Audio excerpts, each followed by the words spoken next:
मेरे दुश्मनों ने मुझे पहली बार जेल भेजा, इस इरादे से भेजा कि अब ये जेल से आएगा तो इसका स्टेटस खत्म, इसकी वैल्यू खत्म। वहां से निकला तो उससे ज्यादा इज्जत। कई मरतबा जेलों में गया और लास्ट में तो उसने ये सोचा कि अब जेल से निकलेगा, इसकी जिंदगी खत्म। कोई इसको अपने इलाके में नहीं बुलाएगा, किसी मस्जिद में नहीं घुसने देगा, मस्जिद के मिंबर पे नहीं चढ़ने देगा।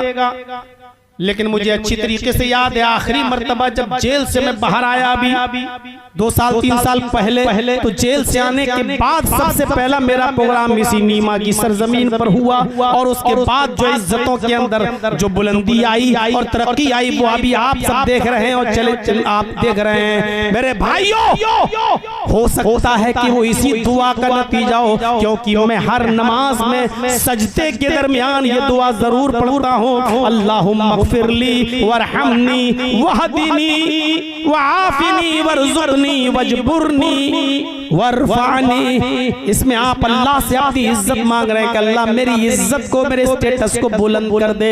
इस दुआ को याद करो मेरे भाइयों, और उसके बाद फिर दूसरा सजदा करो, अल्लाहु अकबर।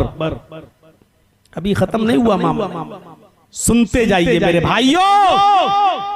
फिर दूसरे सजदे में आप दुआ मांग रहे हैं, सुभानक अल्लाहुम्मा रब्बना व बिहम्दिका अल्लाहुम्मा ग़फ़िरली। फिर आप उठ जाइए। अगर पहली रकात पढ़ के खड़े हुए दूसरी रकात में फिर यही सब पढ़ा जाएगा। फिर दूसरी रकात में आप बैठेंगे, अगर 2 रकातें पढ़ के सलाम फेरना है या 4 रकात पढ़ के सलाम फेरना है तो उसमें आप क्या पढ़ेंगे? अत्तहियातु लिल्लाहि व सलावातु व तय्यबात, अल्लाहुम्मा सल्लि अला मुहम्मद, अल्लाहुम्मा बारिक अला मुहम्मद। इसके बाद आप क्या दुआ पढ़ेंगे? उसमें भी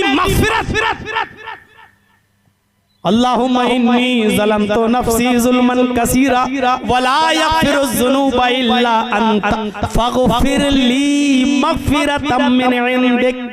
देखिए अल्लाह ने कहीं नहीं छोड़ा, खड़े हो तब भी मग़फ़िरत, रुकू में जाओ तब भी मग़फ़िरत मांगो, सजदे में जाओ तब भी मग़फ़िरत मांगो, दोनों सजदों के बीच में बैठो तब भी मुझसे मग़फ़िरत मांगो, और सलाम फेरने का नंबर आए आखिरी रकात में बैठ रहे हो तब भी मग़फ़िरत मांगो। फ़ग़फ़िरली मग़फ़िरतम मिन इंदिक, ऐ अल्लाह तू मुझे अपने पास से बख्श दे। आप कितनी बार मांग रहे हैं? जोहर में 10 रकातें पढ़ रहे हैं, सोचिए 10 रकातों में कितनी मर्तबा आपने मग़फ़िरत मांगी रुकू में, सजदे में। असर में आपने 4 रकात पढ़ी, और अगर 4 पहले पहुंच गए मस्जिद में तो 4 रकात सुन्नत गैर मौक़िदा है वो भी आपने पढ़ ली, तो कितनी मर्तबा मांग लिया? मगरिब में कितनी मर्तबा मांग लिया? इशा में कितनी मर्तबा मांग लिया? फजर में कितनी मर्तबा मांग लिया? अरे अल्लाह ने अगर कभी कबूल नहीं भी किया तो जर्जीस बार किसी मांगने वाले को बार भगाने के बाद एक मौका तो ऐसा आता है कि उसको दे ही देता है। सुबह किसी फकीर ने कहा, भाई बहुत गरीब हूँ, जरा मुझे कोई मदद कर दो। चलो आ जाते हो, हट्टे खट्टे मेहनत कर सकते हो, कमा सकते हो, आ गए हो मांगने के लिए, चलो जाओ। वो 1 घंटे के बाद फिर आ गया, अरे भाई दे दीजिए, आप नहीं समझते हो कि मैं भाई घर में चूल्हा नहीं जला है साहब, बहुत परेशान हो। अरे जा रहे हो कि नहीं जा रहे हो? परेशान करके रख दिया तुमने, हटो। फिर भाग गया, 1 घंटे के बाद फिर आ गया, अरे दे दीजिए ना मौलाना साहब, बहुत परेशान है, मेरे बच्चे भूखे हैं। फिर भगाया, 1 घंटे बाद फिर भगाया। अरे वो सुबह से लेके हर घंटे आते शाम तक 15-16 बार मांगता रहा, चीखता रहा, कहता रहा, दामन दे दीजिए, अरे अल्लाह के वास्ते दे दीजिए, बहुत परेशान है, मेरा बच्चा बीमार है, दवा के लिए पैसा नहीं। अब जर्जीस साहब को भी रहम आ जाएगा, अरे साहब बार मांग रहा, पकड़ लीजिए 100 रुपए ले, 500 रुपए ले, जा चल हट। मेरे भाइयों, हमें उसके ऊपर रहम आएगा जो बार मांगता रहेगा। आप बार रब से कह रहे हैं अल्लाह बख्श दे, खड़े हैं तो कह रहे हैं बख्श दे, रुकू में तो कह रहे हैं बख्श दे, सजदे में तो कह रहे हैं बख्श दे, सजदे के बाद बैठे तो कह रहे हैं बख्श दे, सलाम फेरने के बाद कह रहे हैं बख्श दे, सलाम फेरने से पहले कह रहे हैं बख्श दे। आप इसको 70 साल तक कहते रहे, 80 साल की उम्र है, 40 साल के बाद आपने नमाजें पढ़ना शुरू की, 40 साल तक आप नमाज पढ़ते रहे। आपकी हर नमाज पर अल्लाह ने कहा जा नहीं बख्शूंगा, आप आपने फिर कहा दूध नहीं बख्शूंगा, 40 साल तक का नहीं बख्शूंगा, लेकिन अगर उसने आपकी पूरी जिंदगी में पढ़ी जाने वाली नमाज पर मांगी जाने वाली दुआओं पर किसी एक दिन भी उसने ये कह दिया कि मेरे बंदे जा, मैंने तुझे बख्श दिया, जा मैंने तेरी मग़फ़िरत फरमा दी, हो गया हमारा बेड़ा पार, हो गए हम जन्नती, हमारी मग़फ़िरत। अल्लाह खुद फरमाता है कि मेरा बंदा जब मुझसे मांगता है तो मुझे खाली हाथ लौटाने में शर्म आती है, मांगो और कुछ सीख कर जाओ। अब आपने नमाज पढ़ के सलाम फेर दिया, अस्सलाम वालेकुम व रहमतुल्लाह। अब आप नमाज से बाहर हो गए, लेकिन नमाज से बाहर होने के बाद भी आप फिर भी मग़फ़िरत मांग रहे हैं, फिर भी मांग रहे हैं। अल्लाहु अकबर, अस्तगफिरुल्लाह, अस्तगफिरुल्लाह, अस्तगफिरुल्लाह। क्या है ये? दुआ है। अस्तगफिरुल्लाह, अल्लाह मैं मग़फ़िरत तलब करता हूँ। 3 बार आप कह रहे हैं अस्तगफिरुल्लाह, अल्लाह मैं मग़फ़िरत तलब करता हूँ, अल्लाह मैं मग़फ़िरत तलब करता हूँ। नमाज में भी मग़फ़िरत तलब की, नमाज के बाद सलाम फेरने के बाद भी मग़फ़िरत तलब कर रहे हैं। अल्लाह के नबी सल्लल्लाहु अलैहि वसल्लम फरमाते हैं, लोगों उठते बैठते चलते फिरते अल्लाह से मग़फ़िरत तलब करते रहो। मैं मोहम्मद सल्लल्लाहु अलैहि वसल्लम अल्लाह का प्यारा नबी होने के बावजूद एक दिन में सुबह और शाम, रात और दिन में 100 से ज्यादा बार अल्लाह से मग़फ़िरत तलब करता हूँ। खुद अल्लाह के रसूल दिन भर में 100 से ज्यादा बार मग़फ़िरत तलब करते थे और ये दुआ पढ़ते थे, अस्तग़फिरुल्लाह रब्बी मिन कुल्लि ज़म्बिन व अतूबु इलैहि। इस दुआ को आप भी याद करिए। नमाज में जो दुआ पढ़ी जाती है पढ़िए, जब नमाज पढ़ के बाहर निकलें तो चलते फिरते ये दुआ पढ़ते रहो, अस्तग़फिरुल्लाह रब्बी मिन कुल्लि ज़म्बिन व अतूबु इलैहि, अस्तग़फिरुल्लाह रब्बी मिन कुल्लि ज़म्बिन व अतूबु इलैहि। कोई गिनती नहीं है, जितनी बार पढ़ सकते हो उठते बैठते चलते फिरते पढ़ते रहो। क्या अल्लाह मैं मग़फ़िरत तलब करता हूँ अल्लाह से जो मेरा रब है, मिन कुल्लि ज़म्बिन, हर गुनाह की, व अतूबु इलैहि, और मैं उसी से मग़फ़िरत तलब करता हूँ। मेरे भाइयों, इस दुनिया में गुनाहों का जाल बिछा हुआ है। मस्जिद से बाहर निकलो गुनाह ही गुनाह दिखाई देते हैं, ऑफिस में जाइए तो गुनाह ही गुनाह दिखाई देते हैं। लड़के और लड़कियां एक जगह बैठकर आजकल काम कर रहे हैं, बैंकों में जाओ तो वहां आपको इख्तिलात मिलेगा, स्कूलों में जाओ तो लेडीज और जेंट्स एक जगह बैठकर आपको पढ़ाते हुए नजर आएंगे। इस हिंदुस्तान ही में नहीं, पूरी दुनिया के अंदर आप कहीं पर भी चले जाइए, मर्द औरत हॉस्पिटल में चले जाइए तो डॉक्टर लेडीज भी मिलेगी और जेंट्स भी मिलेगा, नर्सेस लेडीज भी मिलेंगी और काम करने वाले लड़के भी मिलेंगे। मेरे भाइयों, इस दुनिया में गुनाहों का जाल बिछा हुआ है। अपने आप को गुनाहों से जितना बचा सकते हो बचाओ, अपने आप को दूर करो, गुनाहों से दूर रखो। और इन गुनाहों में जो इंसान के गुनाहों को बर्बाद करने वाला बड़ा गुनाह है वो है ज़िनाकारी, वो है हरामकारी। आप नहीं जान रहे हैं कि आज हमारा मुआशरा किस तरफ जा रहा है, आज हमारा मुआशरा किस तरफ जा रहा है। मैंने अल्लामा ज़हबी की किताब में पढ़ रहा था, किताबुल कबाइर, उस किताब का नाम है अल कबाइर। अल्लामा ज़हबी ने अपनी मायानाज़ किताब अल कबाइर के अंदर तौरात के हवाले से एक वाक़या नकल किया है। तौरात के हवाले से यहूदियों पर जो नाजिल हुई थी मूसा अलैहिस्सलाम पर तौरात, उस तौरात के हवाले से एक इबारत नकल की है कि तौरात में ये लिखा हुआ है कि ज़ानी, चाहे वो मर्द हो या औरत, उसको जहन्नम के अंदर क्या सजा दी जाएगी, तौरात के हवाले से उसमें लिखा हुआ है, इन्नज़्ज़ुनाता मुअल्लक़ूना बिफ़ुरूजिहिम फ़िन्नार। तौरात में लिखा है, हज़रत मूसा अलैहिस्सलातु वस्सलाम ने फरमाया, क्या ये लोगों दुनिया में जिना करने वाले मर्द और जिना करने वाली औरतों को जहन्नम के अंदर उनकी शर्मगाहों से लटका दिया जाएगा। सोच रहे हैं बहुत आसान है ना, आजकल जिनाकारी बहुत आसान हो चुकी है। जिना करने वाले मर्द और जिना करने वाली औरतें मुअल्लक़ून बिफ़ुरूजिहिम फिन्नार, जहन्नम के अंदर अपनी शर्मगाहों के जरिए लटका दिए जाएंगे, शर्मगाह के बल लटका दिए जाएंगे। युज़रबून अलैहा बिस्सयातिम मिन हदीद, फिर लोहे के गुर्जों से गुर्ज हथौड़े, फिर लोहे के हथौड़ों से फरिश्ते उनकी शर्मगाहों को मारेंगे, उनकी शर्मगाहों को सजा देंगे। लोहे के हथौड़ों से, लोहे के गुर्जों से उनकी शर्मगाहों को तोड़ा जाएगा, मारा जाएगा, पीटा जाएगा।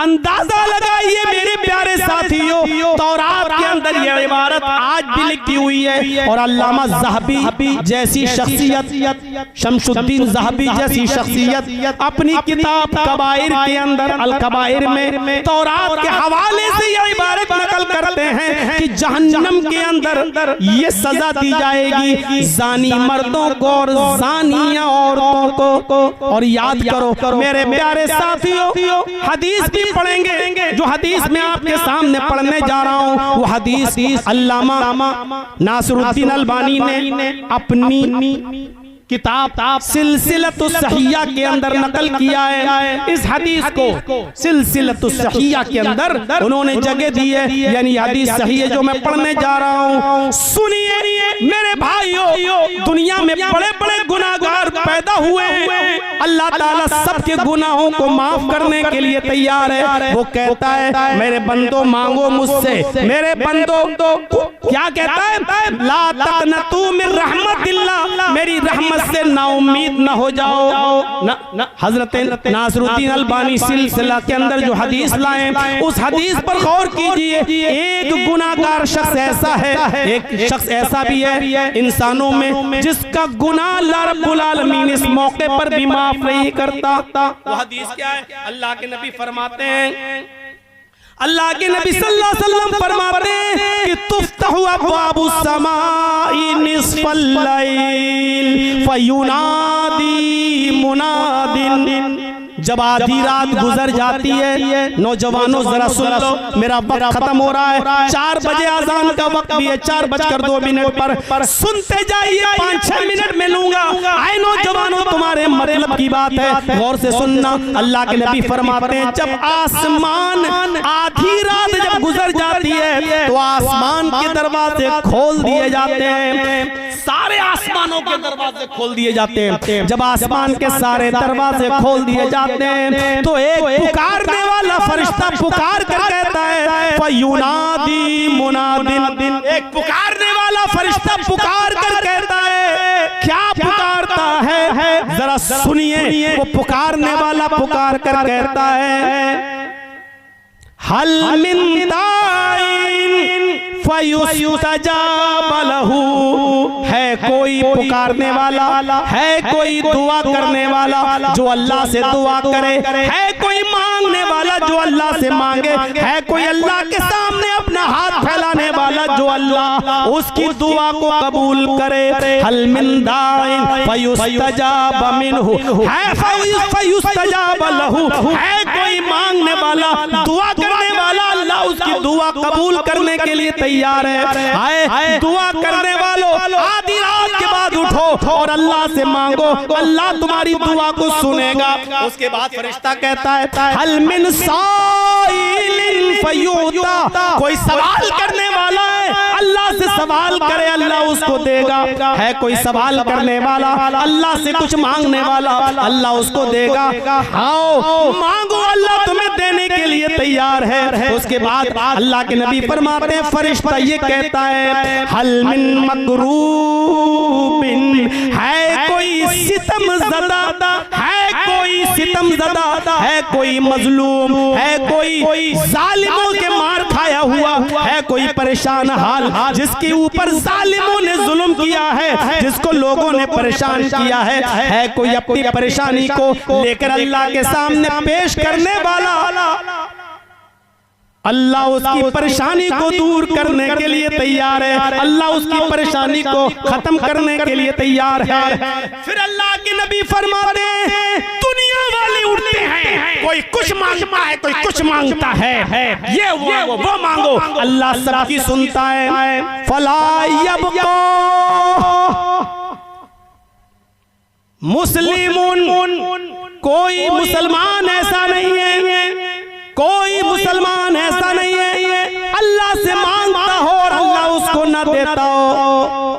जो अल्लाह से मांगे और अल्लाह उसकी न सुने, जो परेशानी वो पेश करता है, अल्लाह उस परेशानी को दूर करता है। फरमाया अल्लाह के नबी ने कोई मुसलमान इस सरजमीन पर ऐसा नहीं जो रात में उठे अपने गुनाह की माफी मांगे और अल्लाह गुनाह माफ न करे, अपनी परेशानी अल्लाह से दूर कराए और अल्लाह उसकी परेशानी को दूर न करे। अल्लाह सबकी सुनता है, लेकिन एक शख्सियत ऐसी है कि इस रात की तारीकी में और रात के अंधेरे में अगर वो कुछ मांगे तो अल्लाह उसको नहीं देगा।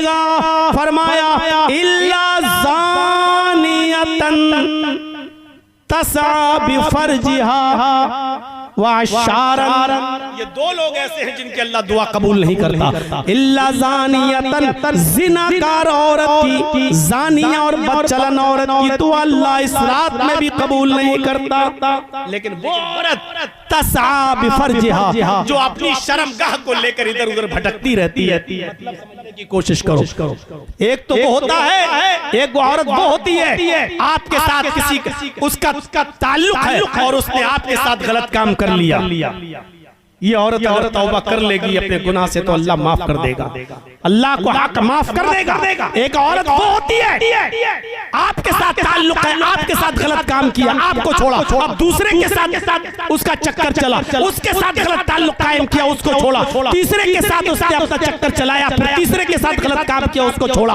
उसकी आदत वो अपनी शर्मगाह को लेकर इधर उधर दौड़ती रहती है। खास तौर पर कॉल गर्ल्स जो फोन पर कभी इस होटल में यहाँ से कस्टमर को निपटाया, दूसरी कॉल दूसरी होटल में, जो पेशावर है, जो जानिया है, जो बदचलन है, जो अपनी शर्मगाह को कभी इस जगह कभी उस जगह लेके फिरती रहती है और घूमती रहती है, ऐसी औरतों के बारे में अल्लाह के नबी फरमाते हैं कि अल्लाह इस रात में भी उनको माफ नहीं करता है और इस रात में भी उनकी दुआ कबूल नहीं करता है। वाशारन, और अल्लाह उस आदमी की भी दुआ कबूल नहीं करता है जो नाजायज टैक्स वसूल करता है, नाजायज टैक्स वसूल करता है। गांव में एक ही कुआं है, सबका हक है, सब पानी पिए, लेकिन एक अमीर आदमी, पावरफुल आदमी ने कब्जा कर लिया है। अगर तुम्हें यहाँ का पानी लेना है तो 100 रुपए तुम दो और पूरा दिन पानी भरते रहो। हमारे घर के सामने से सबके लिए सड़क जा रही है, हमने उस सड़क पर रोक लगा दी, हम नहीं गुजरेंगे, मेरे सामने से गुजरोगे, मेरे सड़क से नहीं। अगर गुजरना है तो हमें टैक्स दो। जो नाजायज टैक्स वसूल करेगा, नाजायज टैक्स वसूल करेगा, अल्लाह उस आदमी की दुआ भी इस रात में कबूल नहीं। नौजवानों, अपने आप को संभाल लो इस अय्याशी और मक्कारी के दौर में, वरना जिनके साथ तुम जिना करते हो बचोगे तुम भी नहीं, तुम्हारी बहनों बेटियां भी नहीं। आपने सुना है इस्राइल, यही इस्राइल जो आज जुल्म और सितम के पहाड़ तोड़ रहा है, यही इस्राइल के अंदर एक इलाका है साहिली, समंदर के किनारे पर साहिली इलाके में, उस शहर का नाम है ईलात। ईलात, उस ईलात के अंदर खूबसूरत होटल, उस खूबसूरत होटल के अंदर एक 48 साल का बिजनेसमैन, 48 साल का एक आदमी उस होटल के अंदर बिजनेस करते हुए जाता है, उस होटल के अंदर ठहरता है और होटल के मालिक से कॉल गर्ल का मुतालबा करता है, कहता है कि मुझे लड़की चाहिए, होटल के अंदर मेरे ये लड़की का इंतजाम किया जाए, पैसे की कमी नहीं लेकिन लड़की खूबसूरत होनी चाहिए। उसके मुतालबे पर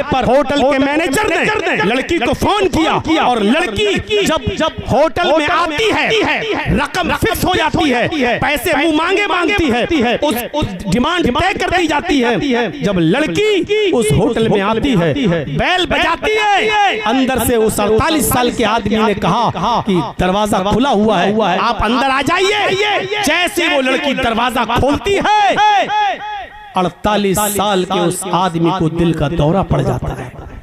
48 साल के उस आदमी को दिल का दौरा पड़ जाता है, उसको इमरजेंसी हॉस्पिटल लेकर जाया जाता है। थोड़ा होश आता है तो उससे पूछा जाता है कि दिल का दौरा क्यों पड़ा। वो देखकर दंग रह गया। मैंने जिस कॉल गर्ल को बुलाया है वो मेरी सगी बेटी है, वो मेरी सगी बेटी है।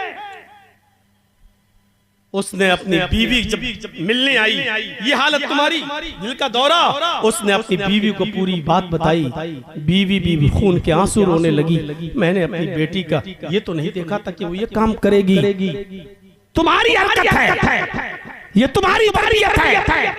तुम जिनाकार हो, इसलिए तुम्हारी बेटी भी जिनाकार है। और उसने अपने शौहर से तलाक ले लिया, हट गई, दूर हो गई। मेरे भाइयों, ये इबरत, ये निशान है इस बात का, ये वाकया इबरत है उन लोगों के लिए जो जिना करते हैं। उनके घर में भी जिनाकार लोग होंगे। अगर वो मर्द होकर जिना कर रहे हैं तो उनके घर की औरतें जिना करेंगी। अगर आप शादीशुदा होकर शौहर होकर जिना कर रहे हैं दूसरी औरतों के साथ, तो तुम अपने घर की औरतों से महफूज नहीं, मुतमईन कैसे रह सकते हो? जब तुम्हारी बीवी तुमसे मुतमईन है, फिर भी तुम गलत काम कर रहे हो, तो तुम अपनी औरत से मुतमईन रहो। वो तुम खुश रहो कि हम कुछ नहीं, लेकिन वो भी गलत काम के दरवाजे पर जाएगी, गलत दरवाजे तक पहुंचेगी। पाकिस्तान में शहर है कराची, उस कराची के अंदर एक इलाका है, एरिया है, डिफेंस हाउसिंग अथॉरिटी। मैं कराची जा चुका हूं। उसके एक बस्ती, एक इलाका है जिसका नाम है डिफेंस हाउसिंग अथॉरिटी। इस बस्ती में खूबसूरत स्कूल बना हुआ है, निजी स्कूल है, निजी स्कूल, निजी कॉलेज, बहुत खूबसूरत स्कूल, बहुत अच्छा स्कूल। लेकिन बुराई ये है कि लड़के और लड़कियां एक साथ उसमें पढ़ते हैं। उस स्कूल के 4 स्टूडेंट्स ने आपस में तय किया कि छुट्टी होगी, एक लड़की को पकड़ा जाएगा और किसी कमरे में उसको ले जाया जाएगा और उस कमरे में उस लड़की के साथ हम चारों एक एक करके उससे जिना करेंगे, उसकी इज्जत से खिलवाड़ करेंगे और उसको मौत की और जान से मारने की धमकी देंगे अगर उसने किसी को बताया। एक लड़के को ज्यादा उतावलापन था, उसके नजरों के सामने से खूबसूरत लड़की गुजरी, उसने उसको पकड़ा और ले गया बहाना करके, चाय वाय के लिए बहाना करके कमरे में ले गया और बाहर निकला। कमरा बाहर से बंद करके अपने दोस्तों को बुलाता है, तीनों, एक तो ये 3 को और बुलाता है, कहता है कि काम हो गया। एक लड़की को लाया गया है, पकड़ के उसको जान से मारने की धमकी दे दी गई। मजबूर होकर वो तैयार भी हो गई काम करने पर। पहले मैं जा रहा हूँ, उसके बाद फिर दूसरा जाएगा, फिर तीसरा। तीनों लड़के बाहर बैठे, एक गया, उसके साथ गलत काम किया और गलत काम करने के बाद निकल आया। फिर दूसरा गया, वो लड़की हाथ जोड़ती रही, पैर पर गिरती रही कि मेरी इज्जत हो, आबरू के साथ खिलवाड़ मत करो। लेकिन दूसरे ने भी उसके साथ इज्जत के साथ खिलवाड़ किया।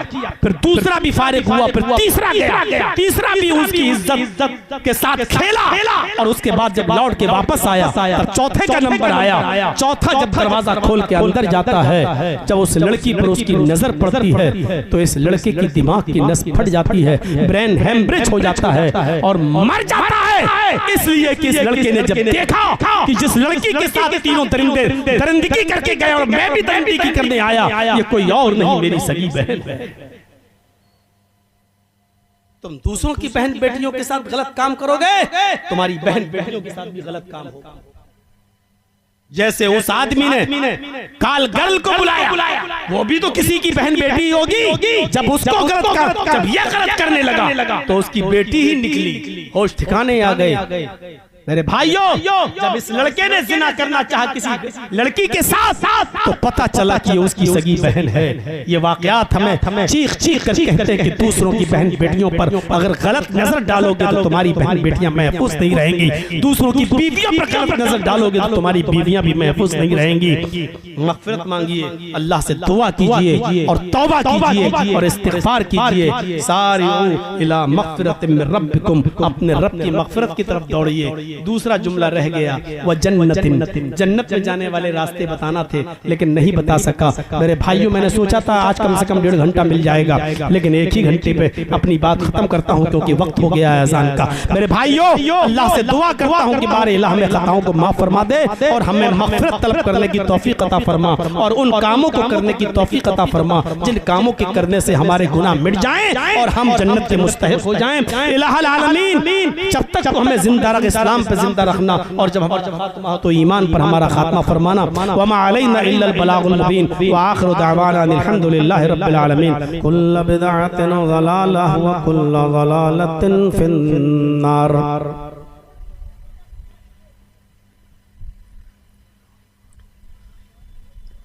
अऊज़ु बिल्लाहि मिनश शैतानिर रजीम। बिस्मिल्लाहिर रहमानिर रहीम। वसारिऊ इला मग़फ़िरतिन मिन रब्बिकुम व जन्नतिन अर्ज़ुहस समावातु वल अर्ज़ उ'इद्दत लिल मुत्तक़ीन। रब्बि इश्रह ली सदरी व यस्सिर ली अमरी वहलुल उक़दतम मिन लिसानी यफ़क़हू क़ौली। स्टेज पर बैठे हुए इंतहाई बावक़ार व मुअज़्ज़ज़ उलमाए किराम, मदरसे के और जलसा कमेटी के अराकीन व मेंबरान और जिम्मेदारान और मुअज़्ज़ज़ सामीन हज़रात, इस्लामी ख़वातीन, माँ और बहनों, नौजवानों और अजीज़ बच्चों,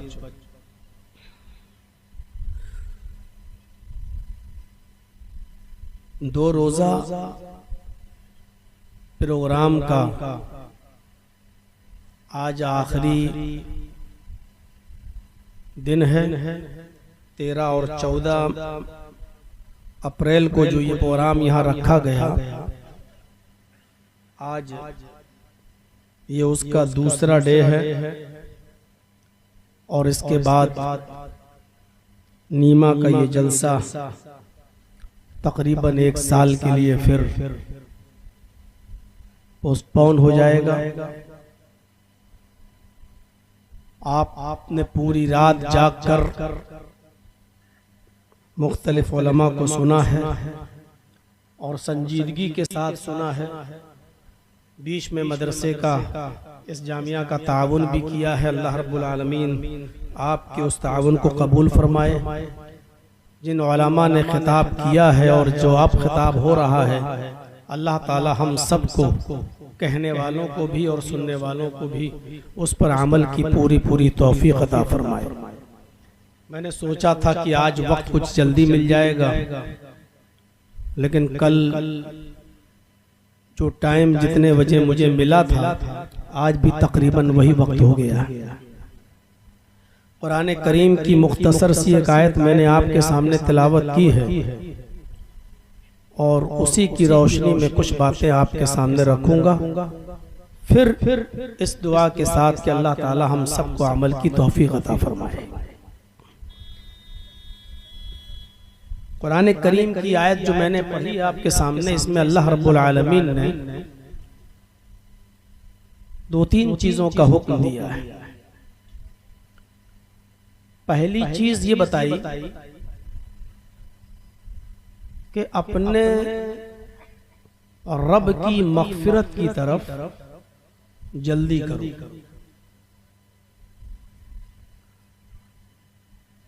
और उन कामों को भी करने में जल्दी करो जो काम करने से हमें जन्नत हासिल हो सकती है, जन्नत मिल सकती है।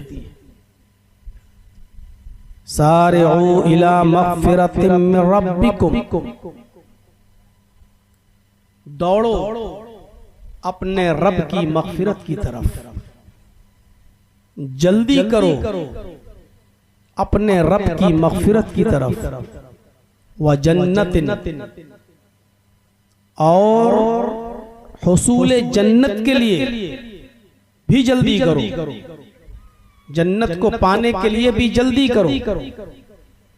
अर्ज़ु समावातु वल अर्ज़, उस जन्नत को पाने के लिए जल्दी करो जिस जन्नत का तूल व अर्ज़, जिस जन्नत की लंबाई और चौड़ाई जमीन व आसमान के बराबर है। उइद्दत लिल मुत्तकीन, और जो जन्नत मुत्तकियों के लिए बनाई गई है। दो चीज, नेक काम करने में, मग़फ़िरत तलब करने में जल्दी करो, और हुसूल जन्नत के लिए जल्दी करो। हम और आप इस दुनिया में आए ही इसलिए हैं कि जो खता एक बार हमारे बाप हजरत आदम अलैहिस्सलातु वस्सलाम से जन्नत में हो चुकी, अल्लाह ने उनको शजरे ममनुआ के पास जाने से मना किया था, और वो वहां तक पहुंचे और उसका फल भी खाया जिसकी पादाश में वो जन्नत से निकाले गए, उनको भी और हव्वा को, दोनों को निकाला गया। और अल्लाह ने साथ में शैतान को भी रांदे दरगाह कर दिया। जिस तरह इस शैतान ने जन्नत में बहकाया था हजरत आदम को, उसी तरीके से अल्लाह ने जन्नत में भी, इस दुनिया में भी उसको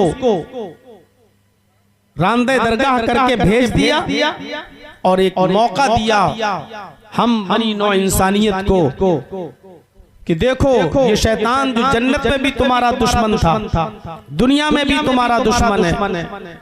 एक बार खता कर चुके हो तुम, उसी की पादाश में हमने तुमको जन्नत से निकाल दिया, तुम दुनिया में गए। ये शैतान दुनिया में भी तुम्हारा पीछा करेगा, दुनिया में भी तुमको बरगलाएगा, दुनिया में भी तुमसे गुनाहों के काम कराएगा। लेकिन दुनिया में तुम इसके बहकावे में मत आना, और अगर तुमने हमारे बताए हुए तरीके पर अमल करते रहे तो हम तुम्हें वही मकाम दे देंगे जिस मकाम से हम तुम्हें निकाल रहे हैं, यानी जन्नत। और अगर तुमने और तुम्हारी औलाद ने, आए आदम और हव्वा, फिर से शैतान की इत्तिबा की, फिर से शैतान की बात मानी जैसे जन्नत में मान लिए थे, तो तुम्हें दुनिया में भी हमेशा नहीं रहना है, और जन्नत भी तुम्हारा मकाम नहीं होगा, बल्कि हम तुम्हें एक दूसरी जगह दाखिल कर देंगे जिसको हम जहन्नम। सबसे बड़ी नेमत यह है कि हम और आप इस दुनिया में अपने रब को राजी करने में कामयाब हो जाएं, और हमारा रब हमारी मग़फ़िरत फरमाए। इसलिए ऐसे काम बता दिए कि जिन कामों को अगर हम करते रहें तो अल्लाह ताला की मग़फ़िरत इंशाअल्लाह हमें और आपको नसीब हो जाएगी, वो हमें और आपको बख्श देगा। और अगर अल्लाह ने हमारी मग़फ़िरत फरमा दी तो इससे बड़ी कामयाबी कोई नहीं। हम और आप यहाँ बैठे किस लिए आए हैं? तीन कुरान और हदीस की बातें सुनने के लिए, इसीलिए तो आए हैं कि हम उस पर अमल करेंगे, इंशाअल्लाह हमारे गुनाह मिटेंगे, हमारे गुनाह माफ होंगे, और जिसके गुनाह माफ होगा यही तो मग़फ़िरत है। दिन भर में 5 वक्त की एक मुसलमान नमाज पढ़ता है, ये क्या है? ये क्या है? गौर किया जाए और नमाज को उसके तरीके पर ढंग से और सही तरीके से पढ़ा जाए तो ये नमाज पूरी की पूरी मग़फ़िरत की कुंजी। हम अल्लाह से मग़फ़िरत ही तो तलब करने जाते हैं। आप शुरू से लेकर आखिर तक देखिए नमाज में क्या है। ये अलग बात है कि उन दुआओं को हम पढ़ते नहीं है नमाज के, वरना क्या है, आप सुबह सवेरे उठते हैं, वुजू बनाते हैं, फजर की नमाज पढ़ने के लिए आप मस्जिद में जाते हैं। जैसे आप नमाज शुरू करते हैं वहीं से मग़फ़िरत का सिलसिला चालू हो जाता है। आपने जैसे ही तकबीर तहरीमा कही अल्लाहु अकबर, जहां आपने नियत बांधी अल्लाहु अकबर, इसके बाद जो दुआएं पढ़ी जाती हैं वही दुआएं ऐसी हैं जो आपकी मग़फ़िरत की ज़ामिन है। अल्लाहु अकबर कहने के बाद सबसे पहली दुआ अल्लाहुम्मा बाइद बैनी व बैन खताया कमा बाअदत बैनल मशरिक़ वल मग़रिब। ये दुआ बुखारी के अंदर आई। हम क्या दुआ पढ़ रहे हैं? सुब्हानकल्लाहुम्मा व बिहम्दिका व तबारक अस्मुका व तआला जद्दुका व ला इलाहा गैरुक। मैं ये नहीं कह रहा हूं कि ये दुआ नहीं पढ़ सकते, मैं ये नहीं कह रहा हूं कि ये दुआ जायज नहीं है, लेकिन दोनों दुआओं में फर्क ये है कि जब आप अल्लाहु अकबर कहकर नियत सीने पर बांध लेते हैं, हाथ बांध लेते हैं, जब आप ये दुआ पढ़ते हैं सुब्हानकल्लाहुम्मा व बिहम्दिका व तबारक अस्मुका व तआला जद्दुका व ला इलाहा गैरुक, इसमें आप सिर्फ अल्लाह की हम्द, अल्लाह की तस्बीह, अल्लाह की सना बयान करते हैं, आप अपने लिए कुछ नहीं मांगते। अल्लाहु अकबर, सुब्हानकल्लाहुम्मा व बिहम्दिका व तबारक अस्मुका व तआला जद्दुका व ला इलाहा गैरुक। पूरी दुआ में आपने अपने लिए कुछ नहीं मांगा। और वो दुआ जो अल्लाह के नबी ने हमें बताई, जो इमाम बुखारी नकल करते हैं बुखारी शरीफ की हदीस के अंदर, वो दुआ है जो अल्लाह के नबी पढ़ा करते थे। वो दुआ क्या है? अल्लाहुम्मा बाइद बैनी व बैन खताया कमा बाअदत बैनल मशरिक़ वल मग़रिब। अल्लाहुम्मा नक़्क़िनी मिनल खताया कमा युनक़्क़ा अथ-थौबुल अब्यज़ु मिनद दनस। थोड़ी सी बड़ी दुआ है, लेकिन याद करिए उसमें आप अपने रब से अपने लिए दुआ मांग रहे हैं, मग़फ़िरत मांग रहे हैं। क्या बेहतरीन दुआ आप पढ़ रहे हैं। देखिए अल्लाहुम्मा बाइद बैनी व बैन खताया, आय अल्लाह मेरे और मेरी खताओं, मेरे गुनाहों के दरमियान इतनी दूरी पैदा कर दे। आप अपने लिए मांग रहे हैं, और यही सबसे अफजल दुआ है। नियत सीने पर हाथ बांधने के बाद ये दुआ पढ़िए। बेहतर है कि अगर मौका हो तो दोनों पढ़ लीजिए। अल्लाहुम्मा बाइद बैनी व बैन खताया, आय अल्लाह मेरे और मेरे गुनाहों के दरमियान इतनी दूरी पैदा कर दे, कमा बाअदत बैनल मशरिक़ वल मग़रिब, जितनी दूरी तूने मशरिक़ और मग़रिब के दरमियान, जितनी दूरी तूने पूरब और पश्चिम के दरमियान, जितनी दूरी तूने ईस्ट और वेस्ट के दरमियान रखी है, आय अल्लाह मेरे और मेरे गुनाहों के दरमियान भी इतनी दूरी पैदा कर दे।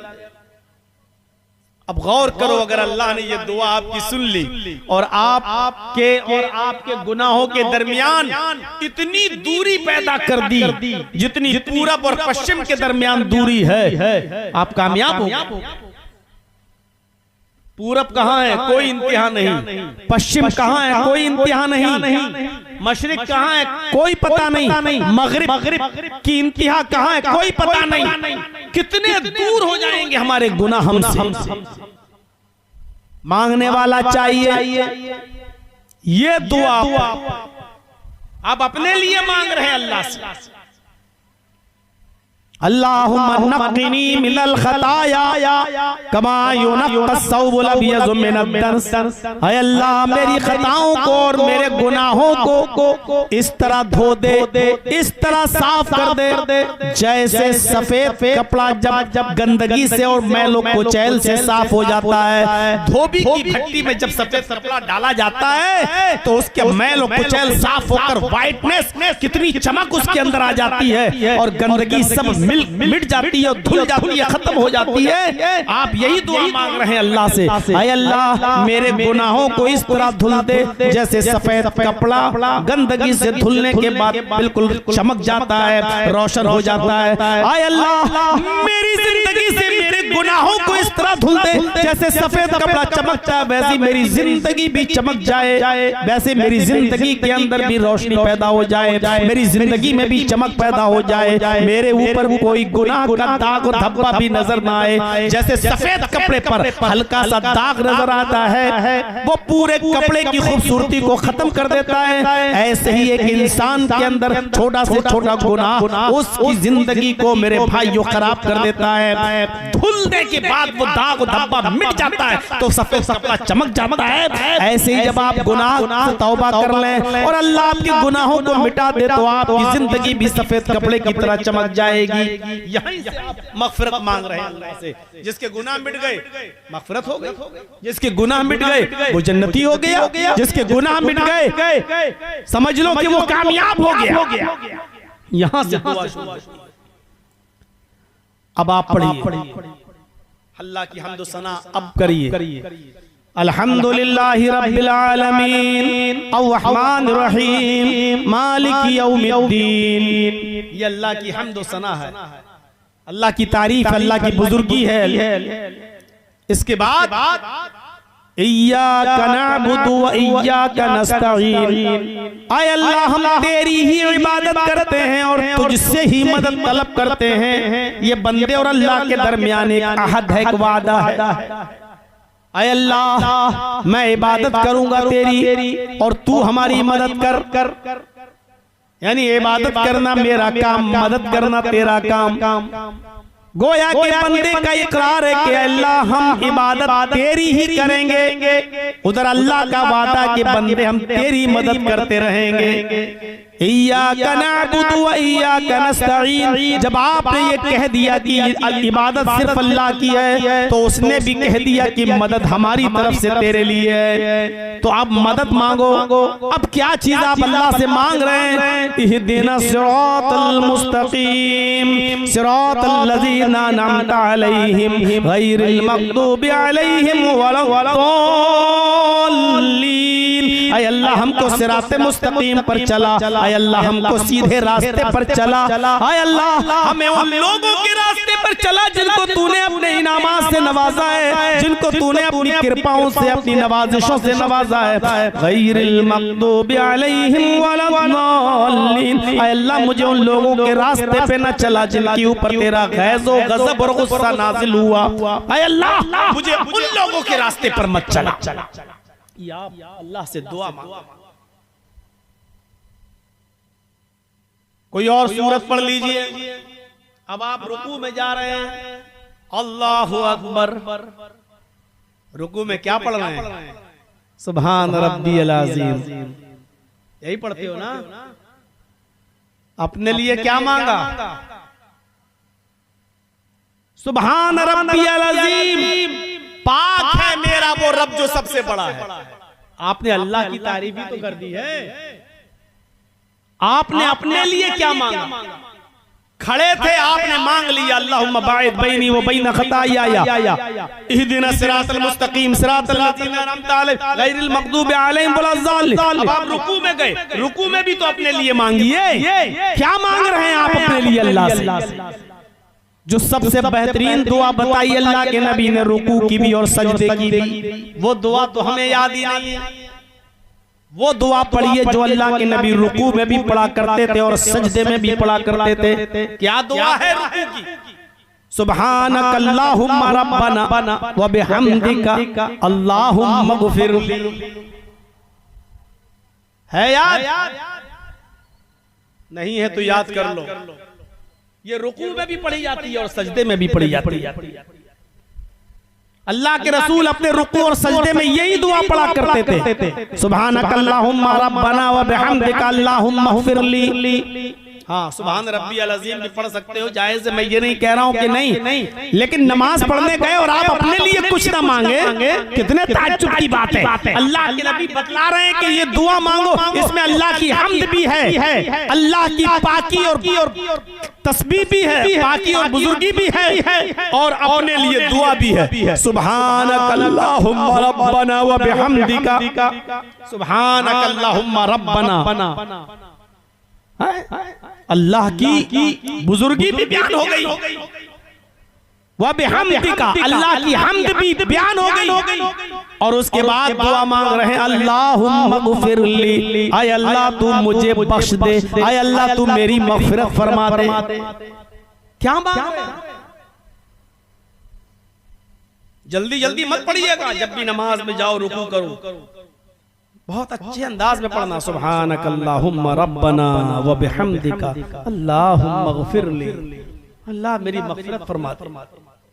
ऐसे मत पढ़ना सुब्हानकल्लाहुम्मा रब्बना व बिहम्दिका अल्लाहुम्मा गफिरली, सुब्हानकल्लाहुम्मा रब्बना व बिहम्दिका अल्लाहुम्मा गफिरली। या मांग कहां रहे हैं? डीएम के सामने, नेता के सामने, एमपी के सामने, एमएलए के सामने अगर आपको 2 4 5 6 चीजें मांगना हो अपने गांव के लिए, तो आप ऐसे कहोगे, एक हैंड पाइप दे दो, एक कुआं दे दो, एक ये दे दो, इस तरीके से कहोगे, इस तरीके से मांगोगे। आप अच्छी तरीके से कहेंगे ना, अरे साहब देख लीजिए बहुत परेशानी है, इतने लोग यहाँ प्यासे रहते हैं और उनको मीठा पानी नहीं मिलता, हमारे यहाँ एक समर लगवा दीजिए, हमारे यहाँ सड़क नहीं है साहब, बहुत दिक्कत होती है, बच्चे स्कूल जाते हैं, आप थोड़ा सा सड़क बनवा दीजिए, रोड बनवा दीजिए। आप बड़ी मतानत और संजीदगी के साथ उससे डिमांड करते हैं, आप अल्लाह से मगफिरत मांगने गए, आप ऐसे कहेंगे अल्लाह बख्श दे, अल्लाह बख्श दे, अल्लाह मेरी मगफिरत, ऐसे कहेंगे आप अल्लाह से। सुब्हानकल्लाहुम्मा रब्बना व बिहम्दिका अल्लाहुम्मा गफिरली। कोई जरूरी नहीं है कि 3 बार पढ़ें, कोई जरूरी नहीं है कि 5 बार पढ़ें। अगर आप इस दुआ को पढ़ रहे हैं और इमाम साहब 3 बार सुभान रब्बियल अज़ीम, सुभान रब्बियल अज़ीम, सुभान रब्बियल अज़ीम कह के उठ गए, और आप ये दुआ एक ही बार हुई तो काफी है, आप एक बार भी कह के उठ सकते हैं।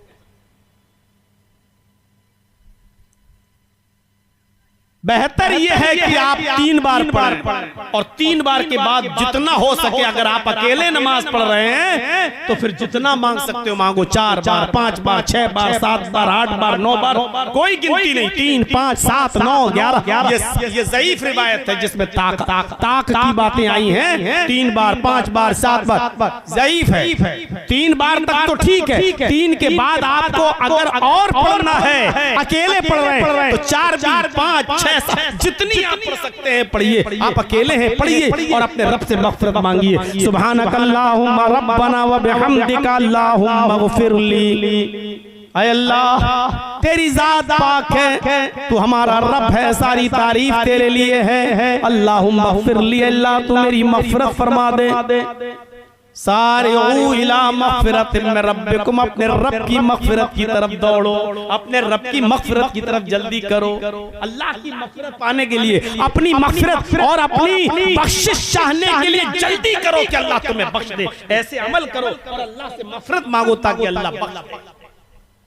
उड़ गए। समी अल्लाहु लिमन हमिदा, अल्लाहु अकबर कहकर आप सजदे में जा रहे हैं, सजदे में भी यही दुआ पढ़िए, सुब्हानकल्लाहुम्मा रब्बना व बिहम्दिका अल्लाहुम्मा गफिरली। आपने क़याम में खड़े थे तब अल्लाह से दुआ मांगी, अल्लाह मेरे गुनाहों को बख्श दे, दूरी पैदा कर दे, धुल दे, जैसे सफेद कपड़ा धुला जाता है धोबी की भट्टी में। रुकू में गए तो आपने अल्लाह से मांगा, अल्लाह मुझे बख्श दे। अब आप सजदे में गए, अल्लाह से सबसे ज्यादा करीब हैं आप। जमीन, आपका सर जमीन के ऊपर है, पेशानी जमीन के ऊपर है, नाक जमीन के ऊपर रगड़ रहे हैं। इस मौके पर आप अल्लाह से यही दुआ करिए, अल्लाह तू मुझे बख्श दे। सुब्हानकल्लाहुम्मा रब्बना व बिहम्दिका अल्लाहुम्मा गफिरली, सुब्हानकल्लाहुम्मा रब्बना व बिहम्दिका अल्लाहुम्मा गफिरली, सुब्हानकल्लाहुम्मा रब्बना व बिहम्दिका अल्लाहुम्मा गफिरली। इसके अलावा भी आपको और भी अगर कोई दुआ याद है, अरबी जबान में याद है, तो सजदे में आप इसके अलावा अपनी अरबी जबान में जो दुआएं आपको याद है वो भी आप पढ़ सकते हैं। अरबी में भी दुआएं कर सकते हैं, जितनी दुआएं आप कर सकते हैं सजदे में, आप अरबी में भी दुआ कर सकते हैं। अरबी जबान में दुआ याद होनी चाहिए। सजदे में भी आपने मग़फ़िरत की दुआ मांग ली, अब आप उठ रहे हैं, अल्लाहु अकबर, फौरन कौवे की चोंच मत मारिए, सुभान रब्बिल आला, सुभान रब्बिल आला, सुभान रब्बिल आला, अल्लाहु अकबर, अल्लाह। अब आप कौवे की चोंच और कौवे की ठोंगे मत मारिए। सजदा करने के बाद अब आप उठिए, पहला सजदा हो गया एक, अब आप बैठ जाइए आराम से और यहाँ 2 मरतबा दुआ पढ़िए। मुस्लिम के अंदर यही दुआ है, 2 मरतबा कहिए, रब्बिग़फ़िरली, रब्बिग़फ़िरली। इसके बाद फिर जाइए सजदे में, अल्लाहु अकबर। अब आप पहला सजदा करके उठे, अब आप दूसरे सजदे में जाने से पहले आप फिर मग़फ़िरत मांग रहे हैं, रब्बिग़फ़िरली, रब्बिग़फ़िरली। आय अल्लाह तू मुझे बख्श दे, आय अल्लाह तू मुझे बख्श दे। खड़े थे तब भी बख्शिश मांगी, रुकू में गए तब भी मग़फ़िरत तलब की, सजदे में गए तब भी मग़फ़िरत तलब की, सजदे से उठ गए तब भी मग़फ़िरत तलब कर रहे हैं, रब्बिग़फ़िरली, रब्बिग़फ़िरली। उसके बाद फिर दूसरे सजदे में गए, फिर कह रहे हैं अल्लाहुम्मा ग़फ़िरली, अल्लाह मुझे बख्श दे। कितनी मग़फ़िरत है नमाज में। और एक बंदा 5 वक्त की नमाज पढ़ता हो, और सोचो ज़ुहर में 10 रकातें पढ़ता है, 4 सुन्नत 4 फर्ज फिर 2 सुन्नत। उन 4 सुन्नतों में भी यही दुआ, 4 सुन्नतों में 4 रुकू में यही दुआ, 4 रकातों में सुन्नतों में 8 सजदे, एक रकात में 2 सजदे होते हैं, तो 4 रकातों में 8 सजदों में यही दुआ, फिर फर्ज नमाज में यही दुआ, फिर सुन्नत में यही दुआ। 5 वक्त की नमाजों में कितनी मर्तबा आप अल्लाह से दुआ मांग रहे हैं। हाँ, हो सके तो एक सजदा करने के बाद उठी और दूसरे सजदे में जाने से पहले ये दुआ भी पढ़ लीजिए, रब्बिग़फ़िरली, रब्बिग़फ़िरली। ये पढ़ने के बाद एक और दुआ पढ़ लीजिए। बाज़ मुहद्दिसीन ने इसमें कलाम किया है, लेकिन बाज़ मुहद्दिसीन ने ये भी कहा कि ठीक है पढ़ सकते हैं। मेरे भाइयों, ये दुआ भी पढ़ लीजिए उसमें, अल्लाहुम्मा ग़फ़िरली वरहमनी वहदीनी वआफ़िनी वरज़ुक़नी। क्या मांग लिया आपने अल्लाह से। आज मैं आपको कुछ ऐसी चीज बता रहा हूं जो आप यहां से लेके जाओ, कुछ लेके जाओ। सिर्फ नमाज सही कर लो मेरे भाइयों, आपके और मामलात ऑटोमेटिकली ठीक हो जाएंगे। ये दुआ आप पढ़िए, क्या मांग रहे हैं, रब्बिग़फ़िरली, रब्बिग़फ़िरली, और बहुत इत्मीनान से पढ़ लीजिए, अल्लाहुम्मा ग़फ़िरली वरहमनी वहदीनी वआफ़िनी वरज़ुक़नी। आपको पता नहीं आपने क्या मांगा है अल्लाह से। अल्लाहुम्मा ग़फ़िरली, अल्लाह मैं बहुत गुनाहगार हूँ, मस्जिद से बाहर निकलता हूँ गुनाहों की दलदल में फंस जाता हूँ, बाजार में जाऊं तो गुनाह, दुकान में जाऊं तो गुनाह, मेरी दुकान की बुनियाद झूठ पर, मेरा कारोबार झूठ पर, मेरा बिजनेस झूठ पर, गीबत और चुगली करते करते पूरा दिन गुजर जाता है, एक दूसरे को गिराने में, एक दूसरे की इंसल्ट करने में, बदतमीजी से पेश आने में, गाली गलूज करने में, अल्लाह मेरा पूरा दिन गुजर जाता है। अल्लाहुम्मा ग़फ़िरली, अल्लाह तू मेरी मग़फ़िरत फरमा दे, वरहमनी, ऐ अल्लाह मेरा पड़ोसी अमीर है, मैं उसका पड़ोसी हूं, मेरे ऊपर जुल्म करता है, अल्लाह मेरी बीवी मेरे ऊपर जुल्म करती है, अल्लाह मेरा बड़ा बेटा मेरे ऊपर जुल्म करता है, अल्लाह बाप जुल्म करता है, अल्लाह पड़ोसी जुल्म करता है, अल्लाह समाज वाले लोग, मोहल्ले वाले लोग, हम गरीब हैं इसलिए हमारी गुर्बत का नाजायज फायदा उठाकर हमारे ऊपर जुल्म करते रहते हैं। ऐ अल्लाह हमारी जमीन दबा लेते हैं, हमारे पास इतनी दौलत नहीं, इतना पैसा नहीं कि हम मुकदमा लड़ सकें। ऐ अल्लाह ये जुल्म और सितम के पहाड़ तोड़ते हैं, वरहमनी तू मेरे ऊपर रहम फरमा। क्या मांग रहे हैं आप अपने रब से, सोचा है आपने? जब आप नमाज में ये मांग ले अल्लाहुम्मा फिरली वरहमनी, जहां आपने ये कहा वरहमनी, आपका जालिम जुल्म करने वाला कांप जाएगा, थर्रा जाएगा, इसलिए कि आपने अपने रब से रहमत मांगी है। और जब आपका रब आप पर अगर मेहरबान हो गया तो आप पर जुल्म करने वाला जालिम कभी पनपेगा नहीं। उसके बेटे को कैंसर होगा, उसकी बीवी को कैंसर होगा, ऐसी बीमारी में मुब्तला होगा कि आपका अगर उसने 1 लाख का नुकसान किया है तो अपनी औलाद का इलाज कराते कराते 10 लाख रुपए खर्च करेगा। और जालिम को अल्लाह इसी दुनिया के अंदर इबरतनाक सजा देगा, चाहे बेटे की बीमारी की शक्ल में या खुद की बीमारी की शक्ल में, या उससे कोई करीब तरीन और अजीज तरीन चीज छीन लेगा।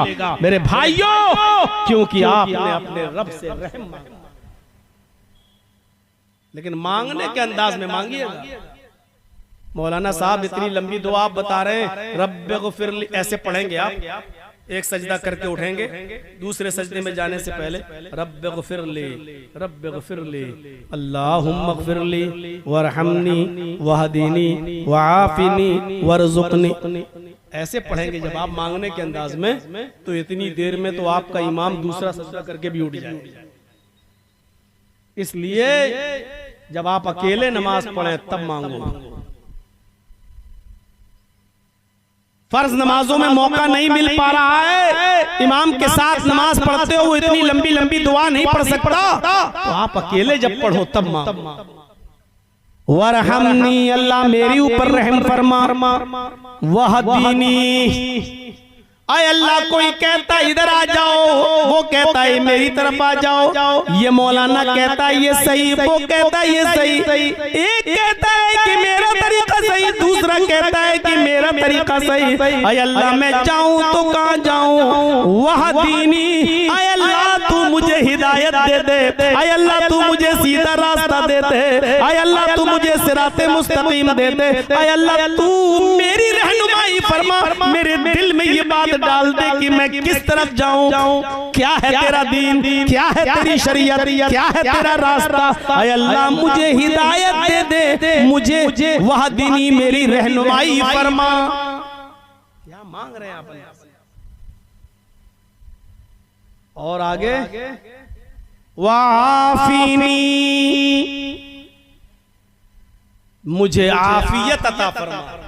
बस आपने ये सुना होगा, मौलाना लोगों ने तर्जुमा बता दिया होगा, अल्लाह मेरी मग़फ़िरत फरमा दे, अल्लाह मेरे ऊपर रहम फरमा दे, अल्लाह मुझे हिदायत दे, अल्लाह मुझे आफियत दे। ये आफियत क्या है जो आप सजदे में मांग रहे हैं? सजदे से उठने के बाद ये दुआ जो पढ़ रहे हैं, ये आप क्या मांग रहे हैं अल्लाह से? आपको खुद नहीं मालूम कि आप क्या मांग रहे हैं। और जब इसके तर्जुमे पर आप गौर करेंगे, इसके माना पे गौर करेंगे, तो आप कभी मांगना नहीं छोड़ेंगे। झगड़ा करते हो फर्ज नमाज के बाद दुआ मांगना कैसा? अरे ये दुआ नमाज में मांगो, अरबी में मांगो। जब आप ये दुआ मांग रहे वाफीनी, इसका मतलब क्या हुआ? इसका तर्जमा हुआ आय अल्लाह मुझे रूहानी बीमारियों से भी शिफा अता फरमा और जिस्मानी बीमारियों से भी नजात अता फरमा, आफियत दे। आय अल्लाह मेरी जिस्मानी बीमारियां भी दूर कर दे, अल्लाह मेरी रूहानी बीमारी भी दूर कर दे। जिस्मानी बीमारी, आपने बहुत अय्याशी की, बहुत गलत काम की, आपको एड्स हो गया, लेकिन आप किसी को बताना नहीं चाहते हो। क्या करूं यार, बहुत खतरनाक बीमारी हो गई, अगर कह दूंगा एड्स हो गया तो लोग क्या कहेंगे? भाई कमीना कितना बड़ा नाजायज काम, गलत काम करता था, 20 लड़कियों के साथ गलत ताल्लुक थे, अब एड्स हो गया। आप बताना नहीं चाहते, खतरनाक बीमारी आपको हो गई है, आप बताना नहीं चाहते हो। नमाज पढ़िए और ये दुआ मांगिए, वाफीनी हाय अल्लाह मेरी जितनी भी जिस्मानी बीमारियां तो मुझे दूरी, मुझे नजात अता फरमा। आप इस आफीनी में कैंसर की भी दुआ मांग रहे हैं, टीबी की दुआ मांग रहे हैं, ट्यूमर की दुआ मांग रहे हैं, बुखार की दुआ मांग रहे हैं, लाइलाज बीमारियों की भी दुआ मांग रहे हैं। ऐसी बीमारी जिसको डॉक्टरों ने कह दिया कि अब लाइलाज है, आप अपनी जिस्मानी उन तमाम बीमारियों की दुआ आप उसमें मांग रहे हैं। वआफिनी, ऐ अल्लाह मुझे मेरी जिस्मानी बीमारियों से नजात अता फरमा। और इसमें रूहानी बीमारियां भी शामिल है। रूहानी बीमारी क्या है? रूहानी बीमारी, जर्जीस साहब का 2 मंजिल मकान बना हुआ है, जर्जीस के पड़ोसी ने 3 मंजिल मकान बना लिया। ये कमीना 3 मंजिल हमसे आगे कैसे बढ़ रहा है? हमारे दिल में ये बीमारी है कि ये हमसे ज्यादा आगे ना बढ़े। हमारी दुकान खुली है, हमारी दुकान खुली है, और दूसरा एक और आदमी ने दुकान खोल ली। ये आदमी हमसे आगे क्यों बढ़ रहा है? इतना पैसा क्यों कमा रहा है? हम भी कमाएंगे। या एक आदमी हमसे ज्यादा तरक्की कर रहा है, हमारे दिल में ये बीमारी है, ये कमीना हमसे आगे कैसे बढ़ रहा है, इसको कैसे बर्बाद किया जाए। ये बीमारी है आज 90% 90% लोगों के अंदर ये बीमारी मौजूद है, बल्कि इससे भी ज्यादा कि हम अपने से आगे और अपने से ज्यादा तरक्की करते हुए किसी आदमी को देखना नहीं चाहते हैं। आप ये दुआ मांगेंगे, वाफिनी, ऐ अल्लाह मुझे मेरी रूहानी बीमारियों से भी निजात अता फरमा। तो गोया आप ये भी मांग रहे हैं, ऐ अल्लाह मैं किसी को अपने से आगे बढ़ते हुए नहीं देखना चाहता, ये बीमारी मेरे अंदर है, ये बीमारी से तू मुझे निजात दे दे, ये बीमारी मेरी ठीक कर दे। ऐ अल्लाह मैं दूसरे को देखकर चलता हूँ, ये हसद मेरे दिल से निकाल दे, ये कीना मेरे दिल से निकाल दे, ये तकब्बुर घमंड ये सब मेरे दिल से निकाल दे। वाफिनी में ये सारी की सारी चीजें शामिल हैं। अब आप नमाज के बाद में इस दुआ को पढ़ना नहीं भूलेंगे, इसलिए कि आप अपने रब से वो तमाम चीजें मांग रहे हैं जो आप मांगने जाते हैं। और आखिरी जुमला, वरज़ुक़नी, अल्लाहुम्मा अग़फ़िरली वरहमनी वहदिनी वआफ़िनी वरज़ुक़नी। ऐ अल्लाह मेरी एक दुकान खुली थी, पड़ोसी ने एक और दुकान मेरे बगल में खोल ली, कस्टमर वहां चले गए, मेरी बीवी बच्चों का पेट अब सही से नहीं पल पाता है। ऐ अल्लाह मैं बहुत गरीब इंसान हूँ, कंपटीशन का दौर है, मैं जो काम करता हूँ दूसरा आदमी वही काम करना शुरू कर देता है। ऐ अल्लाह मेरे पास रिस्क के दरवाजे नहीं है, मैं मेहनत करता हूँ लेकिन दूसरा आदमी कंपटीशन करने लगता है, मेरी रिस्क के अंदर कमी पैदा हो जाती है, मेरे बीवी बच्चे भूखे सोते हैं। वरज़ुक़नी, आय अल्लाह तू मुझे रिस्क अता फरमा, आय अल्लाह तू मुझे रोजी अता फरमा, आय अल्लाह मेरे रिस्क का इंतजाम तू फरमा दे, आय अल्लाह मुझे रोजी रोटी तू अता फरमा। क्या दुआ मांगी है आपने?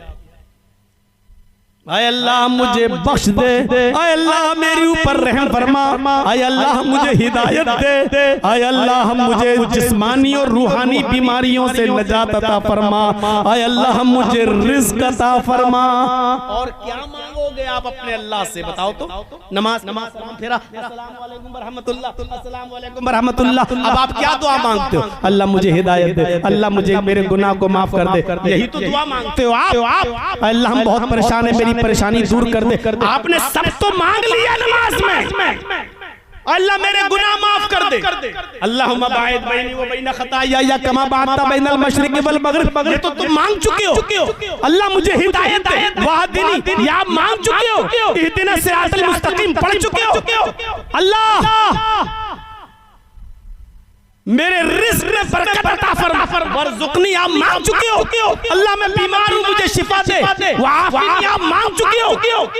अगर कोई आदमी नमाज में सारी दुआएं पढ़ने लगे तो उसको नमाज के बाद हाथ उठाकर दुआ मांगने की फिर कभी कोई जरूरत पेश आएगी ही नहीं, इसलिए कि उसको जो कुछ मांगना है उसने नमाज में मांग। एक हदीस के अंदर आता है कि अल्लाह के नबी इन जुमलों के बाद एक जुमला और अदा किया करते थे, अल्लाहुम्मा अग़फ़िरली वरहमनी वहदिनी वआफ़िनी वरज़ुक़नी। अल्लाह के रसूल इसके बाद एक जुमला और पढ़ा करते थे। दूसरी हदीस में आया, वो जुमला क्या है? वजबुरनी। क्या बेहतरीन दुआ है। ओ मेरे दोस्तों बुजुर्गों, आज कुछ ले लो, कुछ जाओ और आज के बाद अपनी नमाज में ये सब दुआएं मांगना शुरू कर दो, इसलिए कि तुम्हें तुम्हारा रब ही दे सकता है, कोई और नहीं। वजबुरनी, जानते हो इसका तर्जुमा? आय अल्लाह मेरे नुकसान को पूरा कर दे, मुझे जो नुकसान हुआ है उसकी भरपाई तू कर दे। अब नुकसान कैसा? नुकसान कैसा? जर्जीस साहब कपड़े की दुकान चलाते, एक मिसाल दे रहा हूं। जर्जीस साहब कपड़े की दुकान चलाते, कपड़ा बेच रहे हैं, कपड़ा बेचते बेचते कस्टमर आया है, कपड़ा खरीद रहा है, यहाँ आवाज आती है हय्या अलस सलाह, नमाज का वक्त है। उसने कहा और कपड़ा दिखाओ, मैं कपड़ा दिखाता चला गया। उसने कहा ठीक है मैं ये भी ले लूंगा, ये भी ले लूंगा। बातचीत चल रही, कम से कम 2, 4, 5 हजार 10 हजार का कपड़ा उसने खरीदना चाह रहा है। मैंने उससे कहा कि आप बैठो, मैं नमाज पढ़ के आ रहा हूं। उसने कहा नहीं, पहले मुझे कपड़ा दे दीजिए, उसके बाद जाइए आप नमाज पढ़ने, और दिखाइए, रुक जाइए। आपने कहा सुनो, अजान हो चुकी है, मैं नमाज पढ़ने जाऊंगा, अगर तुम्हें कपड़ा देने का में लग गया तो जमात छूट जाएगी। आप उस आदमी को, उस कस्टमर को जो 10,000 का कपड़ा खरीद रहा छोड़ के चले गए और आप नमाज पढ़ने गए। जब नमाज पढ़ के आए तो आपने देखा कि कस्टमर चला गया और कहीं और से उसने खरीद लिया कपड़ा। आपका 10,000 का नुकसान हो गया, आपका 5,000 का नुकसान हो गया। लेकिन आपने नमाज के अंदर ये दुआ मांगी, वजबुरनी, अय अल्लाह तू मेरे नुकसान को पूरा कर दे। नमाज पढ़ने गए, तेरी इबादत करने गए, इस वक्त में मेरे कारोबार का, मेरे बिजनेस का, मेरी दुकान का जो नुकसान हुआ है अल्लाह तू उस नुकसान को पूरा कर दे। एक डॉक्टर है, ऑपरेशन करना है उसको, आईसीयू पे मरीज लेटा हुआ है, ये जाने लगा नमाज पढ़ने। मरीज के रिश्तेदारों ने कहा साहब अर्जेंट है, जल्दी ऑपरेशन कर दो। 1 लाख का मरीज है आपका, वो आपको 1 लाख रुपए देगा, 20-25 हजार आपके खर्चे में चले जाएंगे, 75,000 बचेंगे। लेकिन आपने कहा मैं नमाज पढ़ के आऊंगा तब ऑपरेशन करूंगा। मरीज ठीक है, मैं आईसीयू में हूं, उसको ऑक्सीजन मिल रहा है, मरीज को कुछ नहीं होगा। आप नमाज पढ़ने जाते हैं और जब नमाज पढ़ के वापस आते हैं तो देखते हैं कि रिश्तेदार अपने मरीज को लेकर दूसरे हॉस्पिटल चले गए। आपका 1 लाख का नुकसान हो गया। आपने नमाज में कहा वजबुरनी, अय अल्लाह तू मेरे नुकसान को पूरा कर दे। मेरे भाइयों, अब ये 1 लाख रुपए का जो आपका नुकसान हुआ, इस नुकसान को पूरा अल्लाह रब्बुल आलमीन करेगा। आपको गैब से ऐसी मदद करेगा कि 1 लाख की जगह वो 5 लाख वाला पेशेंट भी दे सकता है। जो 10,000 कपड़ा का नुकसान करके गया कस्टमर, वो आपको एक गैब से ऐसा आदमी भी आ सकता है जो 1 लाख रुपए का कपड़ा खरीद ले। वजबुरनी, आय अल्लाह मेरे नुकसान को तू पूरा फरमा दे। दुआ मांगी नमाज में। अब आप दुआ में ये भी पढ़ सकते हो और ये दुआ भी यूं हो जाएगी, अल्लाहुम्मा गफिरली वरहमनी वहदीनी वआफिनी वरज़ुक़नी वजबुरनी। एक तीसरी हदीस पढ़ता हूं आपके सामने। एक और हदीस के अंदर आया कि अल्लाह के नबी एक और जुमला पढ़ा करते थे दोनों सजदों के बीच में, एक जुमला और अदा किया करते थे और वो जुमला था वरफ़ानी। अब दुआ क्या होगी? पूरी दुआ क्या होगी? अल्लाहुम्मा गफिरली वरहमनी वहदीनी वआफिनी वरज़ुक़नी वजबुरनी वरफ़ानी। इतनी बार मैंने दोहराया है कि आपको याद हो गया होगा। ये तो याद ही होगी, अल्लाहुम्मा गफिरली वरहमनी वहदीनी वआफिनी वरज़ुक़नी। आपको 2 जुमले और याद करना है, वजबुरनी वरफ़ानी। और वरफानी का मतलब, आय अल्लाह मेरे स्टेटस को बुलंद कर दे, मेरी इज्जत को बुलंद कर दे। आय अल्लाह मैं गरीब हूं, दुनिया मुझे हकीर नजरों से देखती है, मुझे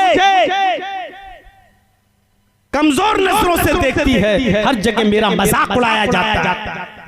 मैं खाना खाने बैठूं तो खाने का मजाक उड़ाया जाता है, पानी पीने बैठूं तो पानी का मजाक उड़ाया जाता है। लोगों के बच्चे आईसीएसई बोर्ड में पढ़ रहे हैं, सीबीएसई बोर्ड में, इंग्लिश मीडियम में, प्राइवेट स्कूलों में पढ़ रहे हैं। मेरा बच्चा सरकारी स्कूल में जाता है जहाँ फीस नहीं लगती, बल्कि उसको खाना भी, खिचड़ी वगैरह भी सरकारी स्कूल से मिलती है। मुझे देखकर लोग मेरा मजाक उड़ाते हैं, मेरी तौहीन करते हैं। वरफानी, आय अल्लाह तू मेरे स्टेटस को बुलंद कर दे, तू मेरी इज्जत को बुलंद कर दे, लोगों की नजरों में मेरा स्टेटस बढ़ा दे। आप इज्जत किससे मांग रहे हैं? अल्लाह। और मैंने देखा है अल्लाह से मांगने वालों को अल्लाह कभी खाली हाथ नहीं लौटा।